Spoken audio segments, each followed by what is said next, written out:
У Мінску будзе прадстаўлена каля 300 твораў жывапісу, графікі, скульптуры, дэкаратыўна-прыкладнога мастацтва з багатых збораў двух вядучых мастацкіх музеяў Расіі і Беларусі. У 4 экспазіцыйных залах можна будзе ўбачыць творы майстроў, якія нарадзіліся на гістарычных беларускіх землях і атрымалі прафесійную адукацыю ў расійскіх навучальных установах.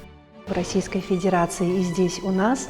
И все пока идет по такому масштабному, замечательному нашему плану. Все сбывается.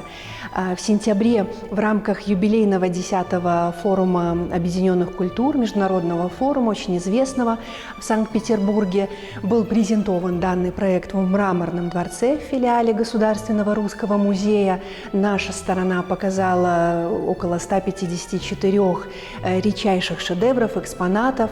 Усе ахвотныя змогуць азнаёміцца з творчай спадчыны больш 50 выдатных майстроў выяўленчага і дэкаратыўна-прыкладнога мастацтва. Сярод прадстаўленых работ творы Івана Хруцкага, Станіслава Жукоўскага, Марка Шагала, Анатоля Каплана.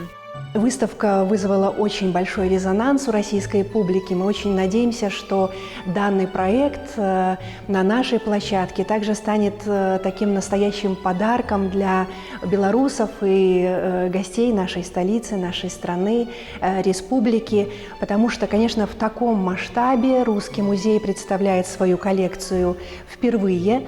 Экспозицию мы будем делать с акцентом на те произведения, которые к нам приехали из Государственного русского музея. За моей спиной вы видите уже знаменитое полотно Льва Бакста «Ужин». Выстава «Расія-Беларусь. Скрыжаванне лёсаў» пачне работу 23 снежня ў Нацыянальным мастацкім музеі.